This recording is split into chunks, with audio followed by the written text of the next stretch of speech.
വിലന്ത എന്ന ഗ്രാമത്തിൽ മുരാരി എന്നു പേരായ ഒരു ഭക്തനുണ്ടായിരുന്നു. അവൻ വളരെ ശാന്തനും സുഖം ദുഃഖം മുതലായ ദ്വന്ദ്ങ്ങളില്ലാത്തവനുമായിരുന്നു. അവൻ്റെ സൽഗുണങ്ങളെ കണ്ട് രാജാവ് ഉൾപ്പെടെ സകല ജനങ്ങളും പൂജിച്ചിരുന്നു. അവൻ ഒരു ദിവസം നദിയിൽ സ്നാനം ചെയ്ത് തൻ്റെ ഗൃഹത്തിലേക്ക് വരുമ്പോൾ വഴിയിൽ ഒരു ഗൃഹത്തിൽ ഒരു ഭക്തൻ തുളസിയുടെ ചുവട്ടിലിരുന്നു കൊണ്ട് ശ്രീഹരിയെ പൂജിക്കുന്നത് കണ്ടു. ആ സമയത്ത് ആ ഭക്തൻ തിരിഞ്ഞു നോക്കി, ഇവിടെ ഭക്തന്മാർ ആരുമില്ലേ? ഉണ്ടെങ്കിൽ ശ്രീഹരിയുടെ പാദതീർത്ഥം വാങ്ങിക്കൊള്ളുവിൻ എന്ന് പറഞ്ഞു. ഇതു കേട്ട് മുരാരി ആ ഗൃഹത്തിലേക്ക് കടന്നു. അവിടെ നോക്കിയപ്പോൾ ഒരു തുളസിയുടെ ചുവട്ടിൽ വെച്ച് സാളഗ്രാമം പൂജിക്കുന്നത് കണ്ടു. അത് കണ്ട് സന്തോഷത്തോടുകൂടി പാദതീർത്ഥം തരിക എന്ന് പറഞ്ഞു. അപ്പോൾ പൂജിക്കുന്ന ഭക്തൻ ഭയത്തോടെ, ഹേ പ്രഭോ, ഞാൻ ചക്കിലിയനാണ്. ഭവാൻ ബ്രാഹ്മണനാണല്ലോ, അതുകൊണ്ട് എൻ്റെ അപരാധത്തെ ക്ഷമിക്കണമെന്ന് പറഞ്ഞു. ഇങ്ങനെ അവൻ പറഞ്ഞത് കേട്ട മുരാരി ചിരിച്ചുകൊണ്ട്, ആവട്ടെ, നീ ഭയപ്പെടേണ്ട, നീ നല്ല ഭക്തനാണ്. നിനക്ക് ശ്രീഹരിയിൽ ഉറച്ച ഭക്തിയുണ്ട്. അതുകൊണ്ട് നീ സകല ജാതിയിലും വെച്ച് ശ്രേഷ്ഠനാണ്. അതുകൊണ്ട് എനിക്ക് നീ പാദതീർത്ഥം തരിക എന്ന് പറഞ്ഞു. ഇങ്ങനെ നിർബന്ധിച്ച് അവനോട് തീർത്ഥം വാങ്ങി പാനം ചെയ്തു. സർവ്വജനങ്ങളാലും പൂജിതനായിരിക്കുന്ന ആ മുരാരി അതിസന്തോഷത്തോടെ ഗൃഹത്തിലേക്ക് പോവുകയും ചെയ്തു.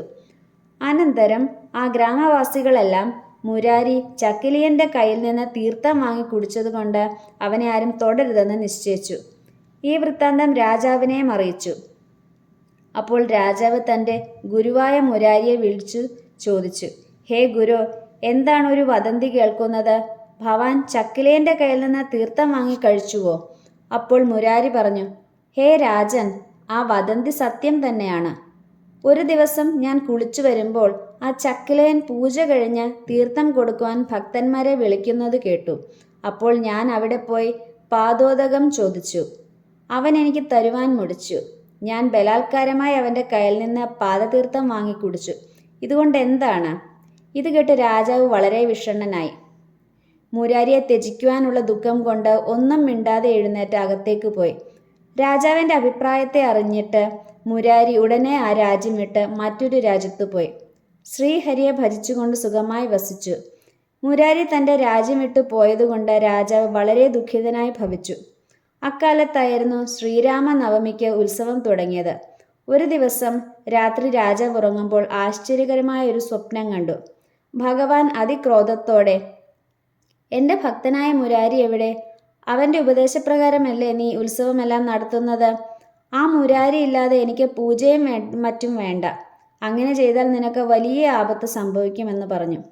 ഇങ്ങനെ സ്വപ്നം കണ്ട് രാജാവ് വളരെ ഭയത്തോടെ മന്ത്രികളെയും മറ്റും വരുത്തി സ്വപ്നവൃത്താന്തമെല്ലാം പറഞ്ഞു. ഇനി എന്താണ് ചെയ്യേണ്ടതെന്ന് ആലോചിച്ചു.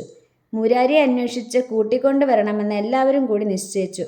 ഉടനെ രാജാവ് താൻ തന്നെ ചില സൈന്യങ്ങളെയും കൂട്ടി പുറപ്പെട്ട് മുരാരി വസിക്കുന്ന ദിക്കിനെ അന്വേഷിച്ചറിഞ്ഞ് അവിടെ ചെന്ന് അദ്ദേഹത്തെ നമസ്കരിച്ചു. വളരെ വിനയത്തോടുകൂടി, ഹേ ഗുരു, മൂഢനായ ഞാൻ അറിവില്ലായ്മയാൽ ചെയ്ത അപരാധത്തെ ക്ഷമിച്ച് എന്നെ രക്ഷിക്കണമെന്ന് അപേക്ഷിച്ചു പറഞ്ഞു.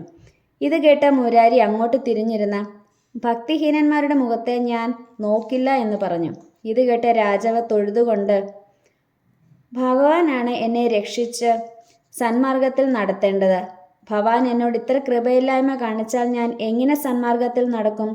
വിശേഷ ബുദ്ധിയില്ലാത്ത പശു മുതലായ മൃഗങ്ങളെ അടിച്ചാൽ മാത്രമേ അത് നടക്കുകയുള്ളൂ.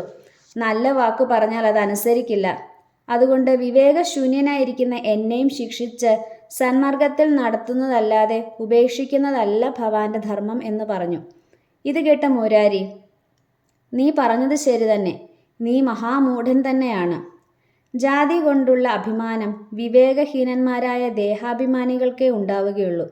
ദേഹത്തിലും ജാതിയിലും അഭിമാനമില്ലാത്തവർ മാത്രമേ എൻ്റെ ഭക്തന്മാരാവുന്നുള്ളൂ എന്ന് ശ്രീ ഭഗവാൻ തന്നെ പറഞ്ഞിരിക്കുന്നു. അതുകൊണ്ടാണ് എനിക്ക് ജാതിഭ്രമം ഇല്ലാത്തത്. ഇത്ര ദുരഭിമാനിയായിരിക്കുന്ന നിന്നോടുകൂടെ സഹവസിക്കരുതെന്ന് വിചാരിച്ചാണ് ഞാൻ ദൂരത്തേക്ക് പോന്നത്. നീ ഇങ്ങനെ അപേക്ഷിക്കുന്നുവെങ്കിൽ നിന്റെ കൂടെ വരാം എന്ന് പറഞ്ഞ് രാജാവിൻ്റെ കൂടെ പോയി. അവിടെ ശ്രീരാമ നവമി ദിവസം ഉത്സവ സമയത്ത് മുരാരി ശ്രീരാമായണത്തെ പാടിക്കൊണ്ട് നൃത്തം ചെയ്തു.